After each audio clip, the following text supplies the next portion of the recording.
Hello students, welcome to दक्षिणा ई classroom. मेरे साथ आपका बहुत बहुत स्वागत है मेरे साथ इस क्लास में, मज़ेदार सी क्लास में, जिसमें हमने खूब सारी पढ़ाई करनी। पढ़ाई बहुत अच्छी चीज़ होती है बेटा। पढ़ाई वो चीज़ होती है, वो तरीका होता है, वो माध्यम होता है। ये तैयारी वो तरीका है जो आपको आपके ख्वाब के पास लेके जाएगी। इसको खराब नज़र से मत देखा करो।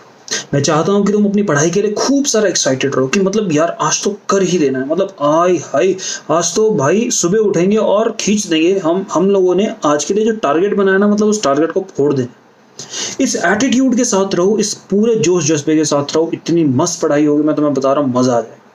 रोज की क्लासेस बेटा आप लोगों की होती हैं, और रोज की क्लासेस में आप लोग अपनी क्लासेस को देखते हैं, ऑब्जर्व करते हैं, लर्न करते हैं, और बहुत कुछ सीखते हैं। और कमाल की बात यह है कि क्लासेस जरूरी नहीं है कि आपकी क्लासेस इंटरेस्टिंग लगे आपको। हमें कोई चीज इंटरेस्टिंग लगती है, वो किसी और के लिए 100% बोरिंग हो सकती है। ये बात सही है ना? बिल्कुल हो सकता है कि आपको एक तरीके का म्यूजिक पसंद है बट किसी और को ना हो। यानी बेटा ये चॉइस होती है।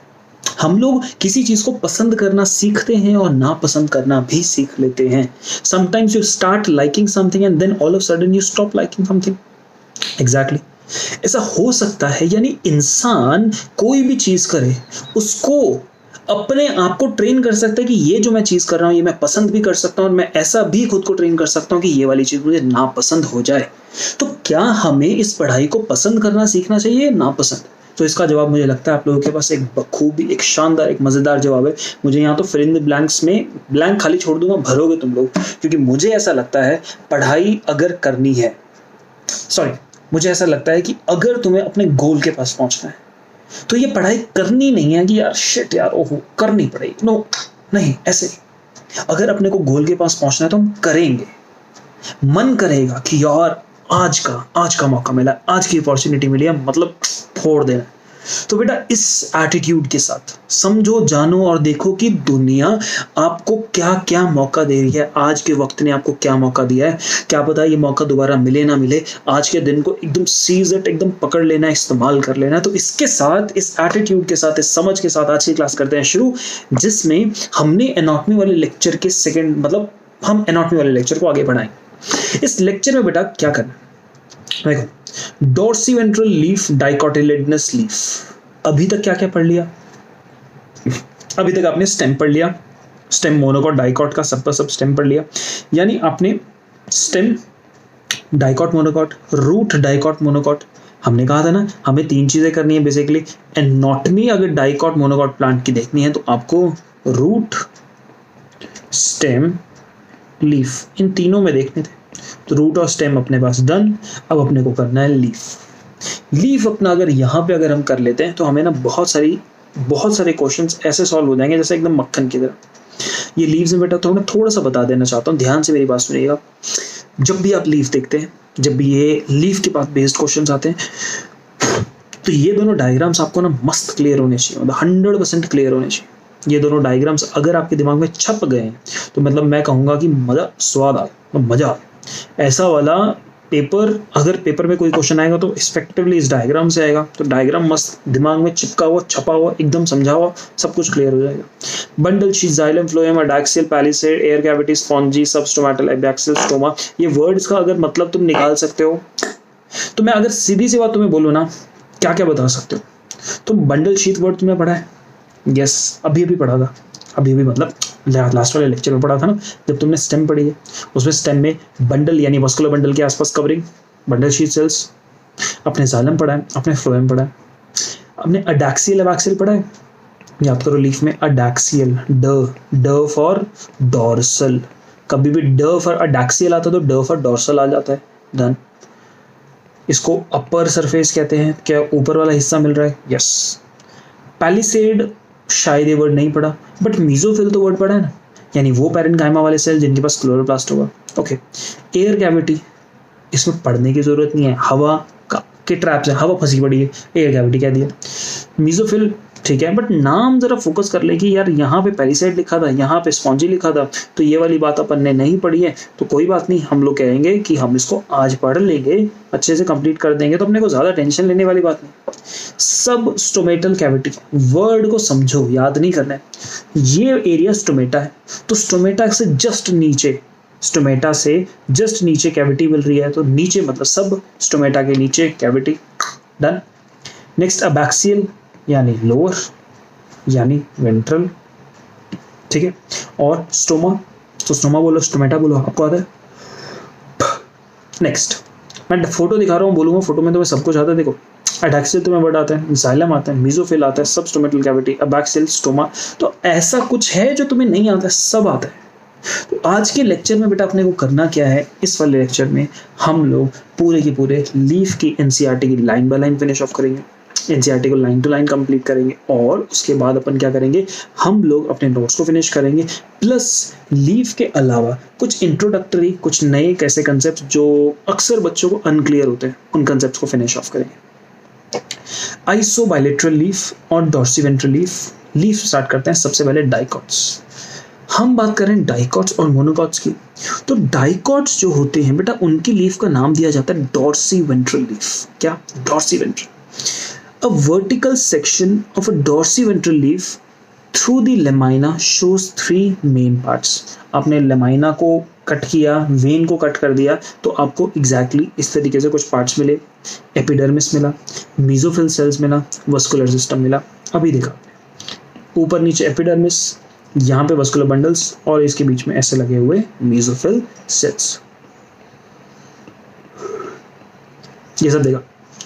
The epidermis which covers both upper surface, upper को क्या कह दिया, एडैक्सियल यानी dorsal surface, and lower surface, abaxial यानी ventral surface of the leaf has a conspicuous cuticle। बेटा वर्ड conspicuous का मतलब prominent, अंडरलाइन करके लिख लो। conspicuous मतलब prominent,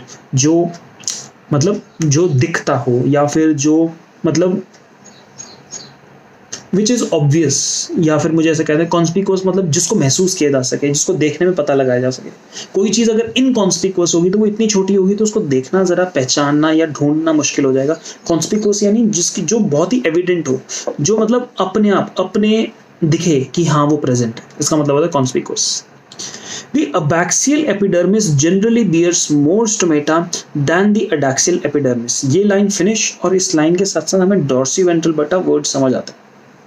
अक्सर क्या होता है, आप जब लीफ को पढ़ते हो तो बेटा लीफ आपने दो तरीके की पढ़ी है, दो तरीके की, एक डॉर्सीवेंट्रल, दूसरा आइसोबायलेटरल। याद करो, थोड़ा सा दिमाग डालो, आइसो वर्ड आपने क्या पढ़ा है, आइसो वर्ड क्या होता है। अगर आप इसमें सोचें what do you mean by iso, तो बेटा आइसो का मतलब क्या होता है, सेम, आइसोटोप, आइसोबार्स, इस तरीके से, आइसोथर्म। ये फिजिक्स केमिस्ट्री में बेटा ये वर्ड्स पढ़े हमने, यस। तो अब iso iso iso iso means same. तो when the leaf is called as isobilateral, bilateral मतलब दो, जब भी बायलेटरल आता है तो एक ही प्लेन से दो हिस्सों में काटते हो ना, तो या तो बाई मतलब दो ना। तो अब आप मोनोकॉट में जब लीफ को देखते हो तो ऊपर वाला सरफेस, अपर सरफेस, और नीचे से लोअर सरफेस जो होगा बेटा वो आइसो होता है। आइसो मींस कैसा होता है, सेम होता है। ये अगर आप आइसोबायलेटरल लीफ की बात करते हैं, तो आइसोबायलेटरल लीफ क्या हुआ, आइसोबायलेटरल लीफ ऐसा लीफ हुआ जिसमें अपर वाला सरफेस और जो लोअर वाला सरफेस होता है वो दोनों का दोनों कैसा होगा, सेम होगा। उस लीफ को अपन टर्म करेंगे आइसोबायलेटरल लीफ। बोलो बात क्लियर हुई? डन है।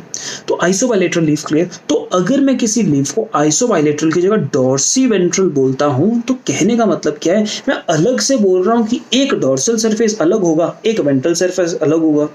क्यों मुझे किसी सरफेस को डॉर्सल या वेंट्रल बोलना पड़ा, मुझे अलग अलग सरफेस क्यों बोलने पड़े? बेसिकली अलग अलग बोलने का रीजन ये था क्योंकि उनके अंदर ना थोड़ा सा स्ट्रक्चरल डिफरेंसेस होता है।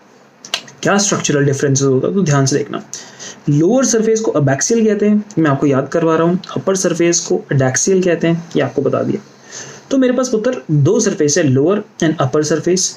तो ध्यान से देखना, द अबैक्सियल यानी lower surface generally has, bears मतलब has more stomata than the adaxial epidermis. Difference समझ आया? तो जब आप लोअर सरफेस और अपर सरफेस को कंपेयर कर रहे हो तो जानने में क्या मिलता है कि जो हमारा लोअर सरफेस है वहां पे स्टोमेटा का नंबर ज्यादा है ऊपर के कंपैरिजन में। तो क्या आपको बात अगर क्लियर हो रही है? ऊपर का स्ट्रक्चर डिफरेंट, नीचे का स्ट्रक्चर डिफरेंट। स्टोमेटा के नंबर के मुताबिक ऊपर और नीचे अलग अलग होंगे तो हम लोग इनको आइसो ना डॉर्सीवेंट्रल टर्म कर देते हैं। ठीक है, समटाइम्स द लैटर मतलब जो आपके पास ये वाला एडैक्सियल सरफेस है मे इवन लैक स्टोमेटा, उसमें ऐसा भी हो सकता है कि ऊपर वाले सरफेस में स्टोमेटा हो ही ना, ऐसा भी पॉसिबल हो सकता है। The tissue between the upper and the lower epidermis is called as mesophyll. मालूम सी बात है कि अगर मैं स्ट्रक्चर को देखता हूँ तो मेरे पास ये ऊपर वाली एपिडर्मिस मिलती है, ये लोअर वाली एपिडर्मिस मिलती है, तो इसके बीच में यहाँ पे पूरा का पूरा टिश्यू है और ये टिश्यू कौन सा है, मेसोफिल। अब मेसोफिल के बेटा स्ट्रक्चर को देखिए तो जरा आपको दिखाई देगा, क्या आपको ये लंबे लंबे इस तरीके से भिंडी जैसे सेल्स दिखाई दे रहे हैं, लंबे लंबे। ये जो सेल्स हैं इनको पैलिसेड मेसोफिल का, और इन सेल्स के थोड़ा सा नीचे आपको गोल गोल सेल्स दिखाई दे रहे हैं, ये गोल गोल सेल्स, तो गोल गोल सेल्स को हमने स्पॉन्जी मेसोफिल का। यानी जब अपने को दो एपिडर्मिस के बीच में ये मेसोफिल वाला पोर्शन मिलता है तो इस मेसोफिल वाले पोर्शन को भी हम दो अलग अलग सेगमेंट्स में बांट देते। दो अलग अलग सेगमेंट्स कैसे समझाया, एक ऊपर वाला सेगमेंट पैलिसेड हुआ जो इलोंगेटेड हुआ, नीचे वाला सेगमेंट गोल गोल स्पॉन्जी गोल गोल बॉल टाइप जैसा हुआ, तो उसको अपन ने क्या कह दिया, स्पॉन्जी। अगर फोकस करोगे ना बेटा तो आपको यहाँ दिखाई देगा, ये आपको जैसे मैं जिनको गोल गोल कर रहा हूँ ये अपने को दिखाई दे रहा है एग्जैक्टली, ये क्लोरोप्लास्ट। यानी इनको दिखाने का पर्पस क्या है कि ये कहते हैं यहाँ पे इनके अंदर क्लोरोप्लास्ट की प्रेजेंस है, तो पैलिसेड में भी क्लोरोप्लास्ट मिलेंगे, देखो स्पॉन्जी में भी क्लोरोप्लास्ट मिल रहे हैं। यस, आप यहाँ पे अगर थोड़ा सा देखो पैलिसेड में ज़्यादा क्लोरोप्लास्ट है क्या स्पॉन्जी में, तो जाहिर सी बात है स्पॉन्जी में हमें ज़्यादा नंबर ऑफ क्लोरोप्लास्ट दिखाई दे रहे। समझ पा रहे, लाइन पे वापस आते हैं। वापस कहते हैं कि the tissue between upper and the lower epidermis is called as mesophyll. First class समझ आई। The mesophyll which possesses chloroplast, mesophyll जिसके पास क्लोरोप्लास्ट होते हैं वो क्या करता है, फोटोसिंथेसिस करता है and is made up of parenchyma. जाहिर सी बात है अगर आपके पास कोई पैरेन्काइमा जिसके अंदर फोटोसिंथेसिस करने के लिए क्लोरोप्लास्ट होगा उसको मेसोफिल कह देते हैं, जो स्पेसिफिकली किस में मिलता है, इनमें जो हम पढ़ रहे हैं लीव्स में मिलता है। इस मेसोफिल की दो टाइप के सेल हैं, एक पैलिसेड और दूसरा स्पॉन्जी। बोलो हमें आता है। अडैक्सियली ऊपर सरफेस के पास आपको पैलिसेड मिलता है, क्या मिलता है, पैलिसेड। ध्यान से रखना, एडैक्सियल, डोर्सल, पैली SADE। क्या आपको तीनों में डी दिखाई दे रहा है, अडैक्सियल, डोर्सल, पैलिसेड? मस्त। अगर आप कभी भी इस बात में कंफ्यूज हो जाए तो बेटा जरा डी पे फोकस कीजिए और आपका काम बन जाएगा। और इन सब चीज़ों की कहाँ होते हैं, ये ऊपर होते हैं। कहाँ होते हैं, ऊपर। तो अगर ऊपर भी याद नहीं हो रहा तो आप याद करो कि हमारा अड्डा अडैक्सियल से वर्ड बना, अड्डा कहाँ है, ऊपर है। अपना अड्डा ऊपर है, अडैक्सियल। डन हो गया। The adaxially placed palisade parenchyma is made up of elongated cells which are arranged vertically and parallel to each other. Vertically arranged हैं और एक दूसरे से parallel पड़े हैं। Clear हो रहा है? The oval or round and the loosely arranged spongy parenchyma is situated below the palisade cells and extends to the lower epidermis. Simple. यहाँ पे ये यहाँ से शुरू होते हैं palisade के नीचे और lower epidermis तक जाते हैं। इतना समझ रहे हो? एक और बात, क्या पैलिसेड के बीच में क्या आपको कोई एयर कैविटीज दिखाई देती है? नहीं बेटा, एयर कैविटीज या स्पॉन्जी के बीच में दिखाई देती है। बात जानना जरूरी है। The oval and the round cells, oval or round and loosely arranged spongy parenchyma is situated below the palisade cells and extends to the lower epidermis. Full stop. There are, यहाँ पर बहुत सारे large spaces होते हैं और air cavities होती हैं इनके अंदर। The vascular system includes vascular bundles which can be seen in the veins and the midrib. क्या होती है veins और midrib? जब हम इस तरीके से लीफ बनाते हैं तो ये हमारे पास midrib होती है और यहाँ से जो निकलती हैं ये बेटा हमारी veins होती हैं, राइट? तो अगर हम इनका भी veins या midrib को काटें तो इसके अंदर ये veins और midrib में क्या होती हैं, आपके पास vascular bundles होते हैं, यानी xylem and phloem। यही बेटा xylem and phloem ट्रांसपोर्ट में मदद करते हैं। Vascular system includes vascular bundles which can be seen in the veins and the midrib. अब आप ये वाला ऐसे लीफ का स्ट्रक्चर बनाते हो, इधर ये midrib बनाते हैं और बेटा इधर आप veins बनाते हो, राइट? अब मैं तुम्हें कहूँगा कि तुम अपने घर से बाहर जाओ, एक लीफ देखो, उसमें ये midrib को बेटा ऑब्जर्व करो, midrib, और दूसरा veins को ऑब्जर्व करो, तो कौन सा ज़्यादा मोटा होगा? जाहिर सी बात है मिडरिब ज़्यादा मोटा होगा। तो मिडरिब जो होता है वहाँ पर जो वस्कुलर बंडल्स होते हैं वो ज़्यादा मोटे होते हैं, वेन्स में बेटा कंपैरिजन में छोटे होते हैं। The size of the vascular bundles are dependent upon the size of the veins. मिडरिम में बड़े होंगे, वेन्स में छोटे. The veins vary in thickness. ऐसा भी होता है कि जब ये वेन्स बनाए तो एक ऐसी बनी, इससे भी तो कभी कभी छोटी छोटी और छोटी छोटी निकल जाती हैं. तो और जो छोटी छोटी निकल रही हैं उनमें साइज और भी छोटा छोटा होता है. The veins vary in thickness in reticulate venation, yes, but parallel venation की अगर बात करें तो उनमें बराबर बराबर होती है ना. देखा यार parallel venation ऐसे, ये देखो सब वेन्स थिकनेस में वेरी नहीं कर रही, बराबर बराबर है. और पैरेलल वेनेशन को अगर मल्टी कॉस्टेट देखो तो पैरेलल वेनेशन में मल्टी कॉस्टेट में क्या इन सब के अंदर कोई मिडरिम नहीं है, सब वेन्स के अंदर क्या आपको बराबर साइज के ये जितने भी वस्कुलर बंडल्स मिलेंगे. हाँ या ना, क्लियर हो रही है ना बात, सिंपल है. The vascular bundles are surrounded by a layer of thick walled bundle sheath cells. मस्त clear. Look at the figure. इस फिगर को देखो और यहाँ पे पोजीशन देखने की कोशिश करो, या फिगर देख रहे हो और इस पोजीशन को देखने की कोशिश करो. ऊपर पैलिसेड, नीचे स्पॉन्जी के बीच में हवा, एयर कैविटी. एक्चुअली इस हवा की वजह से इसका नाम स्पॉन्जी रख दिया गया. पैलिसेड में बेटा कोई स्पेस नहीं मिलता. यहाँ पे जाइलम एंड फ्लोएम है. जाइलम एंड फ्लोएम के आसपास जो ये वाली लेयर है ये बंडल शीट सेल्स की है. तो क्या आपको इतना अरेंजमेंट टोटल फाइनली क्लियर हो गया? तो ये बात हो रही थी डाइकॉट लीफ की. तो आओ इसके बाद हम देखते हैं अपने नोट्स. देखो हम यहाँ क्या कर रहे हैं, हमने कहा कि लीफ दो तरीके की है, एक डॉर्सिवेंट्रल और एक आइसोबाइलेटरल. जाहिर सी बात है, अभी एनसीईआरटी से देखा डॉर्सिवेंट्रल लीफ, उसमें दो अलग अलग सर्फेसेस होंगे, एक डॉर्सल और एक वेंट्रल. डॉर्सल सरफेस ऊपर वाला, वेंट्रल सरफेस नीचे वाला, और ये प्रेडोमिनेंटली डाइकॉट्स में मिलता है. आइसोबाइलेटरल लीफ देखोगे तो बेटा उसके अंदर यूनिफॉर्म स्ट्रक्चर है. ऊपर और नीचे के स्ट्रक्चर को ऑब्जर्व किया जाए तो दोनों में सेम मिलता है. ये मोस्टली मोनोकॉट्स में मिलते हैं. कंपैरिजन के नाम पे बेटा दोनों लीफ बराबर दिखा रखी है. ये आपके पास ये वाला लीफ दे रखा है डॉर्सिवेंट्रल, ये वाला आइसोबाइलेटरल. अगर फोकस करोगे तो तुम्हें यहाँ पे ना एक चीज अच्छे से समझ आएगी, क्लियर होगी, जो दिखाई देगी. क्या वो ये है कि अगर आप डॉर्सिवेंट्रल लीफ देखते हो तो उसमें स्पॉन्जी एंड पैलिसेड मेसोफिल दोनों मिल रहा है, लेकिन आइसोबाइलेटरल लीफ में सिर्फ स्पॉन्जी मेसोफिल. डॉर्सिवेंट्रल लीफ के अंदर स्पॉन्जी मेसोफिल के अंदर आपको स्पेस मिल रहा है. आइसोबाइलेटरल लीफ में कुछ इस तरीके से अरेंजमेंट नहीं है. क्या ये बात आपको अच्छे से क्लियर हो रही है? यहाँ पे फोकस करना बेहद जरूरी है क्योंकि क्वेश्चन इस वाले पोर्शन से बहुत ही आसानी से, बहुत ही आराम से बन सकता है.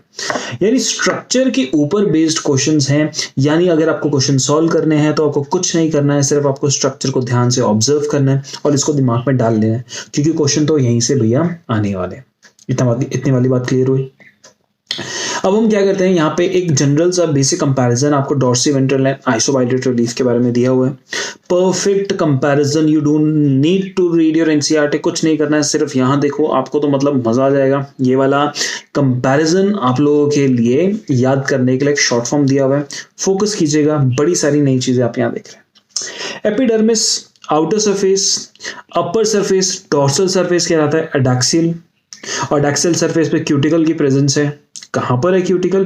क्या आपको यहां पर इस एडैक्सियल सरफेस के ऊपर एनसीईआरटी के डायग्राम में देखते हैं तो वहां पे थोड़ा एविडेंट, ज्यादा बेटर क्लियर होगा. एनसीईआरटी वाला डायग्राम ही यहां पर ये आपको लेयर दिखाई दे रही है. ये लेयर क्या है बेटा? क्यूटिकल की लेयर है. क्या लेयर है? क्यूटिकल की लेयर. क्या आपको नीचे में ये लेयर दिखाई दे रही है? ये भी तो क्यूटिकल की लेयर है. और हमें हमेशा कहा जाता है कि अगर आप कभी क्यूटिकल का लेयर देख रहे हो तो जहां पर स्टोमेटा होता है वहां क्यूटिकल एब्सेंट होता है. तो बोलो, क्या आपको यहाँ पे कोई क्यूटिकल दिखाई दे रहा है? नो, दैट मीन्स यहाँ क्यूटिकल नहीं है. ये वाला जो ग्रीनिश स्ट्रक्चर है वो इस रीजन में नहीं है.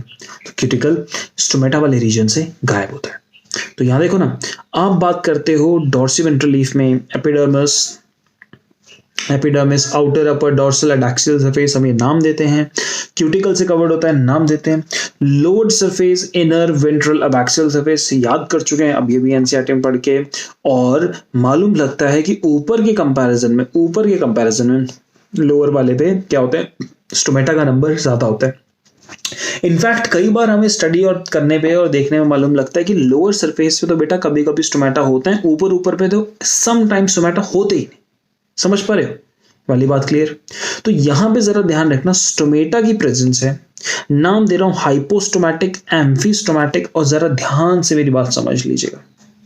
अगर आप कभी देख रहे हो इधर इधर डॉर्सिवेंट्रल लीफ और दूसरा आइसोबाइलेटरल लीफ, तो आइसोबाइलेटरल लीफ पे क्या होता है, चाहे देखें आप ऊपर चाहे देखें नीचे, आइसोबाइलेटरल लीफ पे स्टोमेटा बराबर नंबर पे मिलते हैं, तभी तो आइसोबाइलेटरल बोला जाता है।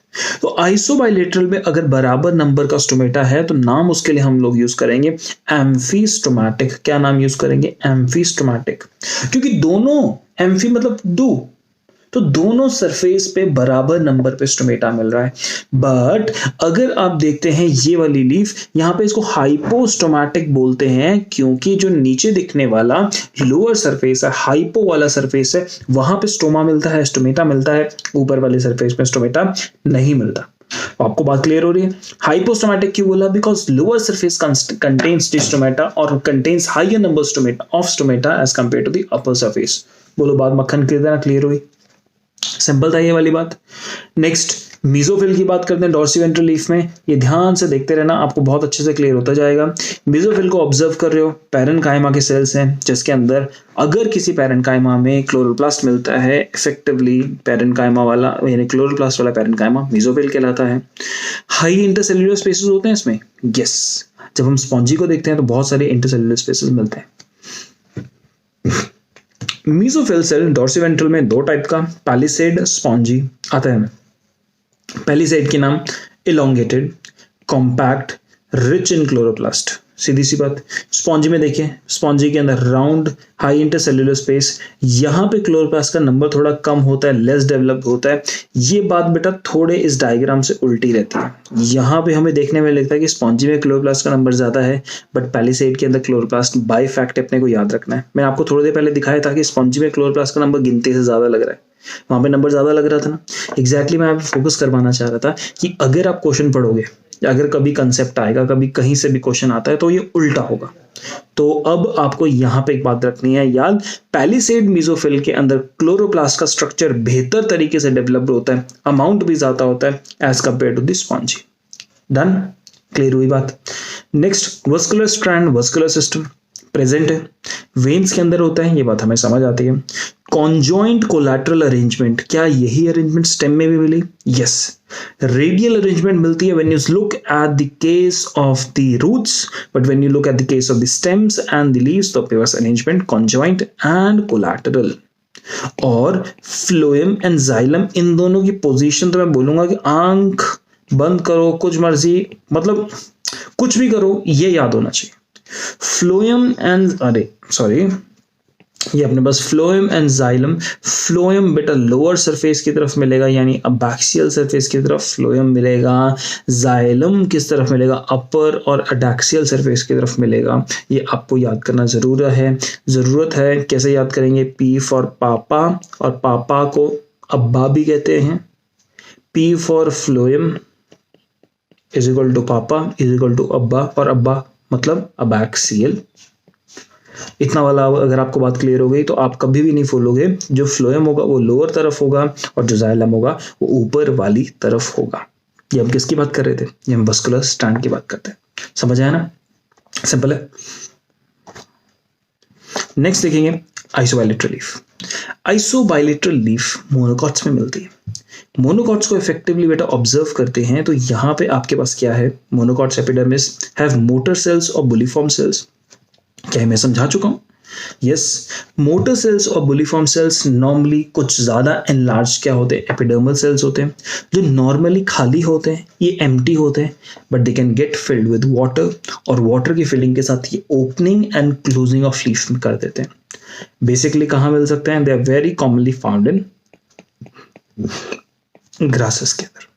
ठीक, एपिडर्मिस दे में हैव डिपोजिशन ऑफ सिलिका। ये बात भी बहुत जरूरी है समझनी। आप अगर कभी कभी बेटा ग्रासेस को देखें तो कुछ चीज मालूम लगती है। ग्रास की इस तरीके से पतली सी पत्ती दिखाई देती है, और यहाँ पे उसमें ध्यान से देखो ऐसे ऐसे लंबी लंबी आपको उसकी वेन्स दिखाई देती है। इन वेन्स को ना आप इस तरीके से उठाओ, थोड़ा धूप के अंदर इस तरीके से थोड़ा सा हिलाओ, यानी लाइट का एंगल जो उसके ऊपर पड़ रहा है ना, उसको थोड़ा सा चेंज करो। आपको एक बात समझ आएगी कि ये वाली जो अपने पास वेन्स है ना, ये ना चमक रही है। क्या कर रही है? चमक रही है। और चमकने का रीजन क्या है? इसके अंदर सिलिका की डिपोजिशन है, और ये क्वेश्चन बहुत ही कॉमनली आता है कि सिलिका की डिपोजिशन कौन सी लीफ में मिलती है, आपको आइसोबाइलेटरल लीफ में मिलती है। नेक्स्ट एम्फीस्टोमैटिक है। एम्फीस्टोमैटिक क्या आता है हमें, तो बोलोगे हाँ, एम्फीस्टोमैटिक हमें समझाता है कि अगर किसी भी लीफ में, एम्फीस्टोमैटिक समझा रहे हैं कि किसी भी लीफ के अंदर अगर आपको एक चीज रियलाइजेशन होती है कि वहां पर ऊपर अडैक्सियल नीचे अबैक्सियल दोनों सरफेस में बराबर नंबर का स्टोमेटा हुआ, तो इसको कहेंगे एम्फीस्टोमैटिक। डन। किसी भी लीफ में 3 तो हिस्से पड़ते हैं, उसका एपिडर्मिस, दूसरा मेसोफिल, तीसरा वास्कुलर सिलेंडर्स। तो देखो यही तो 3 चीजें पढ़नी है, एपिडर्मिस, मेसोफिल और तीसरा उसका वास्कुलर स्ट्रैंड। मेसोफिल के नाम पे यहाँ पर क्या है, मेसोफिल के सेल्स देखो लार्ज हैं, आइसोडायमेट्रिक है एंड पेनगामेटस सेल्स हैं। यहाँ पे नो पैलिसेड, नो स्पॉन्जी, ऐसी कोई डिफरेंशिएशन नहीं है। नेक्स्ट वास्कुलर स्ट्रैंड, हमेशा की तरह वास्कुलर स्ट्रैंड कॉन्जॉइंट जो हमेशा लीफ में मिलता है, कोलैटरल मिलता है, और स्पेशल यहाँ पे बंडल शीथ सेल्स मिल रहे हैं। क्या मिल रहा है यहाँ पे, bundle sheath sales. Phloem lower abaxial surface की तरफ है, अबैक्सियल की थोड़ा सा बेटा स्पेलिंग ठीक करो,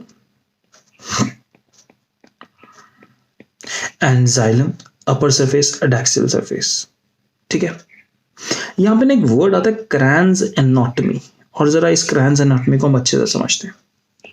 इधर क्या करते हैं हम लोग, ऐसे ड्रॉ करते हैं, अरे हमें तो सर्कल ड्रॉ करना है, ये सर्कल ड्रॉ किया, और सर्कल ड्रॉ करने के बाद मैंने बोला इधर फ्लोएम है, इधर जाइलम है। ठीक है, बात क्लियर हुई।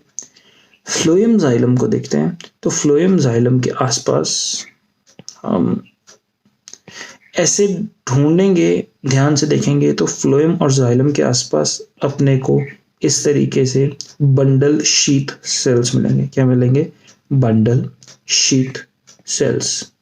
मेरा पहला क्वेश्चन, क्या बंडल शीथ सेल्स सिर्फ और सिर्फ आइसोबाइलेटरल लीफ में मिलेंगे? नहीं, बंडल शीथ सेल्स यहां पर भी मिल सकते हैं आपको, डाइकॉट्स में यानी डॉर्सिवेंट्रल लीफ, और यहां पर भी आपको क्या मिल सकता है, बंडल शीथ सेल्स मिल सकते हैं, दोनों तरफ। ऑल्सो ये हमने फ्लोएम जाइलम बनाया, बंडल शीथ सेल्स इस तरीके से कर दिया। इसको थोड़ा उल्टा करते हैं ना, क्योंकि लीफ में फ्लोएम अबैक्सियल, जाइलम अडैक्सियल।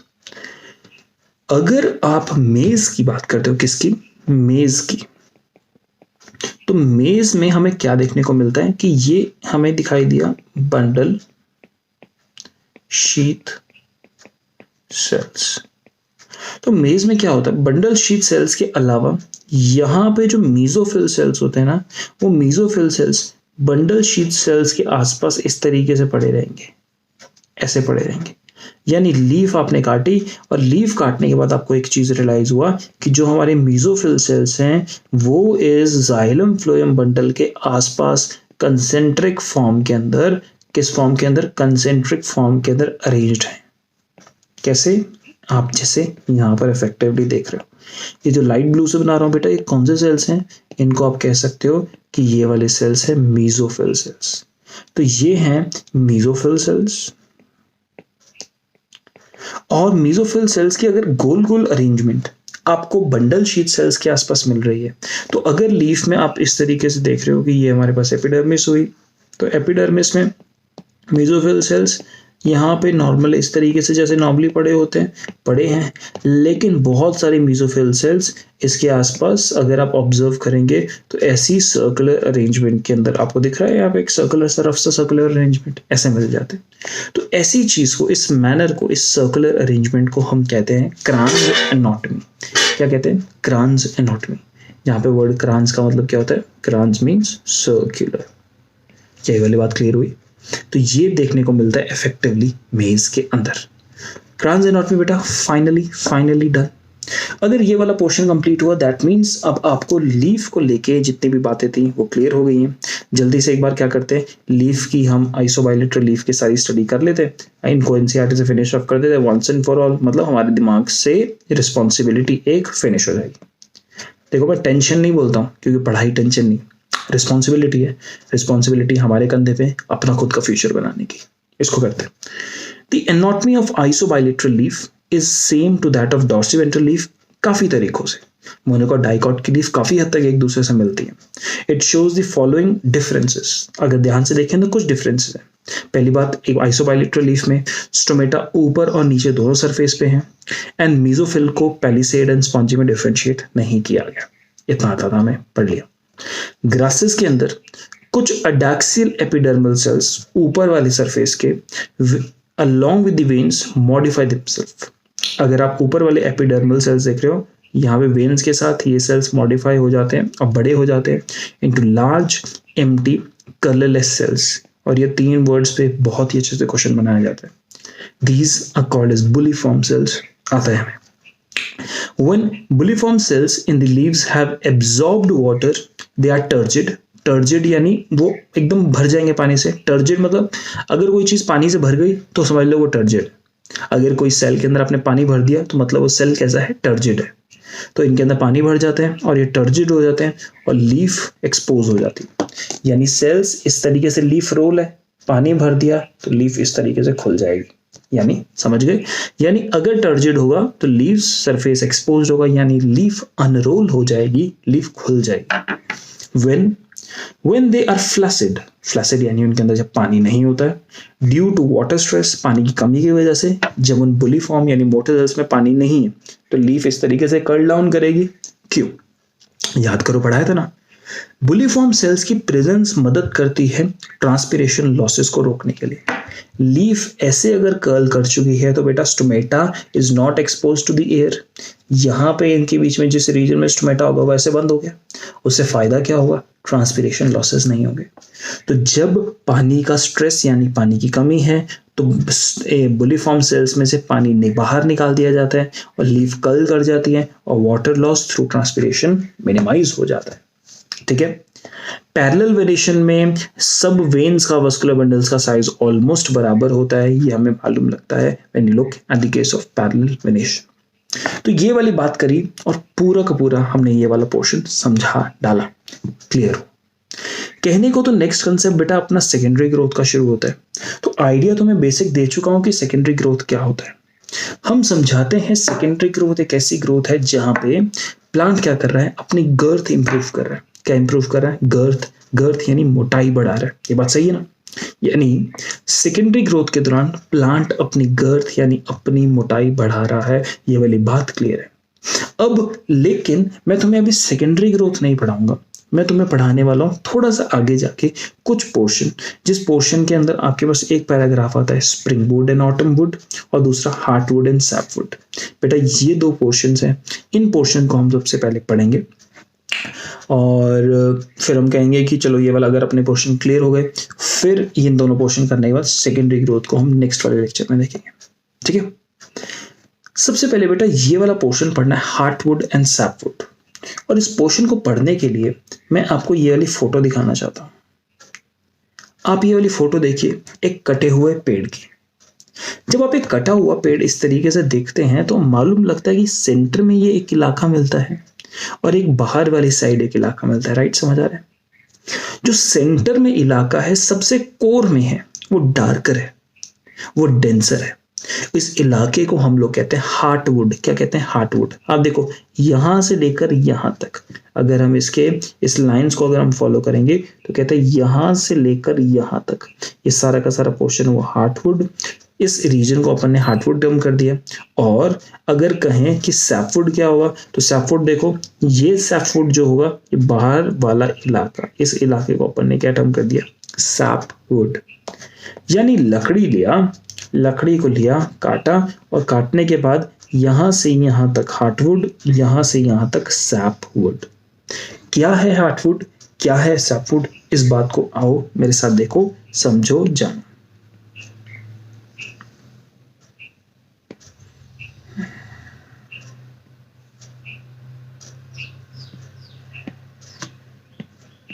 आप लोग क्रैंस एनाटॉमी का डायग्राम खुद ब खुद बना लेना, मैंने यहां से मिटा दिया जस्ट आपके सामने। देखो बेटा सिंपल है कंसेप्ट, थोड़ा सा अपने दिमाग में तुम्हें जोर डालना पड़ेगा। जब आपको जाइलम पढ़ाया था तब की बात पे इधर कहा था कि तो बेटा इस जाइलम के जो वेसल्स होते हैं वो इस तरीके से पड़े हैं, और जाइलम वेसल्स ऐसे जो पड़े हैं इनके साथ साथ यहाँ पे जाइलम पैरेन्काइमा के सेल्स होते हैं। किसके सेल्स होते हैं? जाइलम पैरेन्काइमा के। जब आप जाइलम वेसल्स के साथ पड़े हुए जाइलम पैरेन्काइमा के सेल्स देखते हो तो कुछ कंडीशन होती है। ये जाइलम पैरेन्काइमा के सेल्स ऐसे अपनी एक्सटेंशन डाल देते हैं किसके अंदर, इस वेसल के ल्यूमन में। एक्सटेंशन आपको दिखाई दे रही, और इन एक्सटेंशंस के अंदर क्या होता है, यहाँ पे ना मटेरियल भर जाता है। कैसा मटेरियल, सेकेंडरी मेटाबोलाइट्स जो होती है ना बेटा, वो सेकेंडरी मेटाबोलाइट्स वाला मटेरियल यहाँ पर भर जाता है। ध्यान से मेरी बात देखिएगा। तो पहली बात, इस एक्सटेंशन को क्या कहा, इस एक्सटेंशन को कहा टाइलोस, जो जाइलम पैरेन्काइमा के सेल्स ने बनाया और किसके अंदर बनाया, वेसल के अंदर बनाया। ठीक है, टाइलोस के अंदर कंटेन्स, अगर मैं बात करूं क्या होता है, अर्गैस्टिक सब्सटेंसेस। अर्गैस्टिक सब्सटेंसेस यानी सेकेंडरी मेटाबोलाइट्स, यानी आपके पास रेजिन्स, टैनिन्स, इस तरीके से ये सब एग्जाम्पल, ये सेकेंडरी मेटाबोलाइट्स होते। जो cells, this cells xylem parenchyma जैसे सेल्स जो अर्गैस्टिक सब्सटेंसेस बनाते हैं, ऐसे सेल्स को बेटा नाम दिया जाता है इडियोप्लास्ट सेल्स। ठीक है, इतना क्लियर, अर्गैस्टिक सामान क्लियर, टाइलोस वर्ड क्लियर। तो अब मुझे बताओ कि मैं सोच रहा हूं, मैं चाह रहा हूं कि ये जो वाटर था ये नीचे से इस तरीके से ना क्या हो, अंदर जाए, और अंदर जाए वाटर यहां से ऊपर जाए, लेकिन रुक जाएगा क्योंकि ये टाइलोस पानी को रोक देगा। वाटर और जाने लगेगा, फिर टाइलोस पानी को रोक देगा। तो अगर मैं आपसे एक सिंपल सा क्वेश्चन पूछूं कि वाटर का इस तरीके से ट्रांसपोर्ट हो पाएगा, नहीं, वाटर का ट्रांसपोर्ट नहीं हो पाता। समझ पाए, अर्गैस्टिक सब्सटेंस में बेटा इनके साथ साथ अपने को पिगमेंट्स भी मिलते हैं। तो ये कंडीशन टाइलोस की फॉर्मेशन जाइलम पैरेन्काइमा की, समझ आता है बात, कहां होता है, ये मेरा नेक्स्ट क्वेश्चन है। यानी इसका location is where, this is my next question. Location के नाम की अगर बात करें तो अब इस पूरे प्लांट में जब हमने काटा तो बेटा ये यहां पर इस सेंटर वाले इलाके की तरफ मिलता है। सेंटर वाले इलाके में जब आप प्लांट में ऑब्जर्व करें तो जो सेंट्रल वाला इलाका है वहां पर ये चीज मिलती है। Specifically when you concern with the xylem, तब यहां पर मिलती है। तो जब प्लांट में इस सेंटर वाले इलाके की बात करते हैं ना, तो यहाँ पे खूब सारे अपने को टाइलोजेस मिलते हैं, क्योंकि टाइलोजेस में ये सब सामान है। तो इन सामानों की वजह से बेटा क्या क्वालिटी आती है, सबसे पहले कलर चेंज होता है। क्या चेंज होता है, कलर का रंग बदलता है। तो आप यहाँ पे बदला हुआ रंग देख सकते हैं, यहाँ पे डार्कर सा कलर है और बाहर वाली साइड लाइटर सा कलर है। Darker and lighter colour effectively clear. चलो एक और बात बताओ, अगर आप सेंटर में बेटा वुड को देखोगे तो हमने यहाँ सीधे सी बात कह दिया कि यहाँ पे बड़ा डार्क सा कलर है इस सेंटर में, इसको हार्टवुड कह दिया। अब यहाँ पे क्या पानी का कंडक्शन हो पा सकता है, नहीं, तो वाटर कंडक्शन इस रीजन से नहीं होगा। यानी हार्टवुड सेंटर पे होगी, डार्क होगी, वाटर का कंडक्शन इससे नहीं हो सकता। ठीक है, अब एक और कंसेप्ट, आप किसी प्लांट को लेते हैं, उस प्लांट में लकड़ी को देखते हैं। अगर लकड़ी को समझ लो छोटी छोटी पाइप्स की बनी है, वेसल्स जैसे, वेसल्स भी तो बेटा पाइप है। तो मैंने क्या किया, किसी भी प्लांट को लिया और उसकी लकड़ी को ना मैंने सोचा कि इमेजिन किया कि वेसल्स आपके पास ऐसे अरेंज्ड है पाइप्स की तरह। समझ लो, इस बात को खुद ब खुद इमेजिन करना। ऐसे प्लांट की लकड़ी है जो जाइलम वेसल्स की बनी हुई है। अब वेसल्स तो बेटा बीच में से खोखले है ना, क्या है मेरी बात सही है, हाँ या ना, वेसल्स बीच में से खोखले। तो अब मैं क्या कर दे रहा हूं कि वेसल्स जो बीच में से खोखले हैं, मैं उनके अंदर ना यहाँ पे टाइलोस भर दे रहा हूं। जहां जहां मैं रेड दिखा रहा हूं वहां पे टाइलोजेस भर दे रहा हूं। ध्यान से देखना क्या कर दे रहा हूं, यहाँ पे टाइलोस भर दे रहा हूं। तो जिधर मैंने टाइलोस भर दिए, इस वाले सेंट्रल वाले रीजन की जो डेंसिटी होगी वो बढ़ेगी क्या कम हो जाएगी, जायज सी बात है ना बेटा, बढ़ जाएगी। तो डेंसिटी बढ़ेगी तो आपके पास हार्डनेस बढ़ जाएगी, यानी स्ट्रेंथ अपने पास बढ़ जाएगी। तो किसी भी प्लांट की लकड़ी में जो ये वाला हिस्सा होता है, इसकी मैक्सिमम स्ट्रेंथ ऑब्जर्व करी जाती है, मैक्सिमम स्ट्रेंथ देखी जाती है। बात क्लियर हुई, सिंपल था। ये वाली बात इफेक्टिवली किसकी करी जा रही है बेटा, यहाँ पर आपके लिए बात करी जा रही है सेंटर में मिलने वाली हार्टवुड की। ठीक है, और एक और बात बताओ, आपने प्लांट में इस टाइलोसिस को देखा, इन टाइलोसिस को देखा तो रेजिन्स, टैनिन्स, पिगमेंट्स, ये सब चीजें हैं। इन सब का जो स्ट्रक्चर होता है ना बेटा, ये ना स्ट्रक्चर बहुत ही कॉम्प्लेक्स होता है। ये सेकेंडरी मेटाबोलाइट्स बहुत ही कॉम्प्लेक्स केमिक्स, मतलब कहूंगा कॉम्प्लेक्स केमिकल सब्सटेंसेस होते हैं। ये इतने कॉम्प्लेक्स केमिकल सब्सटेंसेस होते हैं कि अगर आप एक लकड़ी काटे हार्टवुड की लकड़ी के अंदर जायज सी बात है ये सामान मिलेगा, और उसमें हार्टवुड की लकड़ी में ये कॉम्प्लेक्स केमिकल सब्सटेंस होते हैं ना, therefore very very very difficult for biodegradation। लकड़ी का खराब हो जाना बहुत मुश्किल होता है क्योंकि इसमें ऐसे केमिकल सब्सटेंसेस होते हैं जो केमिकल बायोडिग्रेडेशन अलाउ ही नहीं करते। तो ये वाली बात आपको क्लियर हुई। तो टाइलोसिस की प्रेजेंस से आपके पास हार्टवुड बड़ी जो स्ट्रांग होती है, जो हार्ड होती है, जो ज़्यादा बेहतर होती है, जिसमें स्पेसिफिक क्वालिटीज़ मिलती हैं क्योंकि ऑर्गेस्टिक सब्सटेंस होते हैं, जो खराब नहीं होती, जहाँ पे डेंसिटी ज़्यादा है। सब कंसेप्ट क्लियर हो गए, टाइलोसिस की वजह से बनाया, सेंटर की तरफ बनाया, सब कुछ समझ आ गया। तो आप एक प्लांट काटते हो, एक ऐसी लकड़ी चाहते हो जो कड़क हो, क्योंकि फर्नीचर बनाना है भाई आपको। लकड़ी में, घर में अगर लकड़ी का फर्नीचर बनाना है तो आप ऐसी लकड़ी चूज करोगे जो बढ़िया हो। तो आप कौन सी चूज करोगे, हार्टवुड या सैपवुड?